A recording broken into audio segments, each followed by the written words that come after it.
స్థానిక ఎన్నికల్లో ఇద్దరు పిల్లల నిబంధన చట్ట సవరణకు తెలంగాణ ప్రభుత్వం కసరత్తు చేస్తోంది. ఇందుకు సంబంధించిన ఫైల్ సిద్ధం చేసింది పంచాయతీరాజ్ శాఖ. రేపు ఆర్డినెన్స్ కు ఆమోదం తెలపనుంది తెలంగాణ కేబినెట్. ఆ తర్వాత గవర్నర్ ఆమోదం కోసం ఆర్డినెన్స్ పంపనుంది. ఇక స్థానిక ఎన్నికల్లో ఇద్దరు పిల్లల నిబంధన చట్ట సవరణకు తెలంగాణ ప్రభుత్వం కసరత్తు చేస్తోంది. పూర్తి డీటెయిల్స్ మా రిపోర్టర్ వాసు అందిస్తారు. వాసు, చట్ట సవరణ అంటే ఇద్దరు పిల్లల నిబంధన అనేది స్థానిక ఎన్నికల్లో చట్ట సవరణకు తెలంగాణ ప్రభుత్వం అయితే కసరత్తు చేస్తోంది. దీనికి సంబంధించిన పూర్తి అప్డేట్స్ ఏంటి? రేఖ, తెలంగాణ స్థానిక ఎన్నికలకు సంబంధించి కూడా ఇద్దరు పిల్లల నిబంధనకు సంబంధించిన చట్ట సవరణకు ప్రభుత్వం కసరత్తు చేస్తోంది. ముగ్గురు పిల్లలు ఉన్నప్పటికీ కూడా వారు స్థానిక ఎన్నికల్లో పోటీ చేసేందుకు అవసరమైనటువంటి చట్ట సవరణ మందడుగు పడిందని చెప్పాలి. ఇందుకు సంబంధించి ఫైల్ పంచాయతీరాజ్ శాఖ నుంచి కూడా మంత్రి పేజీకి చేరింది. రేపు జరిగేటువంటి కేబినెట్ భేటీలో ఈ యొక్క అంశానికి సంబంధించి కూడా ఒక కీలక నిర్ణయం తీసుకోబోతోంది. అయితే డిపార్ట్మెంట్ నుంచి అందినటువంటి ఫైల్ సంబంధించి కూడా రేపు కేబినెట్ లో పెట్టి చర్చించి ఆమోదం తెలుస్తుంది. ఆ తర్వాత గవర్నర్ ఆమోదం కోసం కూడా పంపనుంది. అయితే ప్రధానంగా కూడా గతంలో ఉన్నటువంటి ఇద్దరు పిల్లల నిబంధన కూడా చట్ట సవరణ చేసేందుకు కొత్తగా ఆర్డినెన్స్ చేయబోతున్నారు. అయితే దీనిలో భాగంగా పంచాయతీరాజ్ చట్టం 2018లోని 21 క్లాస్ ఏను కూడా సవరిస్తూ కూడా ఆర్డినెన్స్ తీసుకురాబోతోంది. దీనికి సంబంధించి గవర్నర్ కు రేపు కేబినెట్ ఆమోదం తర్వాత కూడా పంపనుంది.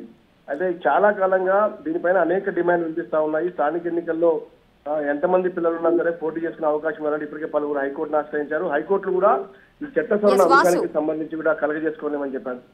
వాసు, అయితే గతంలో కూడా ఇద్దరు పిల్లల నిబంధన అనేది అమల్లో ఉంది అంటున్నారు. మరి ఇప్పుడు ఆర్డినెన్స్ తేవాల్సిన అవసరం ఏమొచ్చింది? ఖచ్చితంగా కూడా గతంలో ఉన్నటువంటి నిబంధన సవరించాల్సిన పరిస్థితి. పంచాయతీరాజ్ చట్టంలో ఉన్నటువంటి నిబంధన 2018 21 క్లాస్ ఏకి సంబంధించిన సవరణ చేస్తే తప్ప ముగ్గురు పిల్లలు పోటీ చేసేటువంటి అవకాశం లేదు. కాబట్టి దీనికి సంబంధించి కూడా చాలా పెద్ద ఎత్తున కూడా గత కొంతకాలంగా డిమాండ్ వినిపిస్తున్న నేపథ్యంలో రీసెంట్ గా ఈ నెల 16న జరిగినటువంటి కేబినెట్ భేటీలో ఇద్దరు పిల్లల నిబంధన తొలగించాలని కేబినెట్ నిర్ణయం తీసుకుంది. కాబట్టి ఈ రోజు రేపు జరగబోయేటువంటి స్థానిక ఎన్నికల్లో జెడ్పీటీసీ, ఎంపీటీసీ, సర్పంచ్ ఎన్నికలకు సంబంధించి కూడా ఇద్దరు పిల్లల నిబంధన తొలగిస్తూ కూడా ముగ్గురు పిల్లలు కాదు అంతకంటే ఎక్కువ మించి పిల్లలు ఉన్నా సరే పోటీ చేసే అవకాశాన్ని కల్పిస్తూ తెలంగాణ తాజా ప్రభుత్వం అయితే నిర్ణయం తీసుకుంది. ఈ నిర్ణయానికి సంబంధించి ఖచ్చితంగా చట్ట సవరణ చేయాల్సినటువంటి అవసరం ఉంది. కాబట్టి దీన్ని ఆర్డినెన్స్ తీసుకొచ్చి రేపు కేబినెట్ లో ఆమోదం తెలిపి గవర్నర్ కు పంపనున్నారు. గవర్నర్ ఆమోదం తర్వాత కూడా రేపు జరగబోయేటువంటి స్థానిక ఎన్నికల్లో కూడా ఎంతమంది పిల్లలు ఉన్నా సరే ఆ తల్లిదండ్రులు ఎన్నికల్లో పోటీ చేసే అవకాశాన్ని ప్రస్తుతం ఉన్నటువంటి ప్రభుత్వం అయితే కల్పిస్తాం. దీనికి సంబంధించి రేపు కేబినెట్ లో ప్రధానంగా ఈ ఆర్డినెన్స్ పై చర్చించి ఆమోదం తెలుస్తుంది. ఆ తర్వాత గవర్నర్ పంపే అవకాశం ఉంది.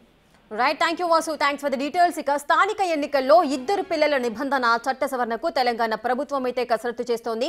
దీనికి సంబంధించిన ఫైల్ ను సిద్ధం చేసింది పంచాయతీరాజ్ శాఖ.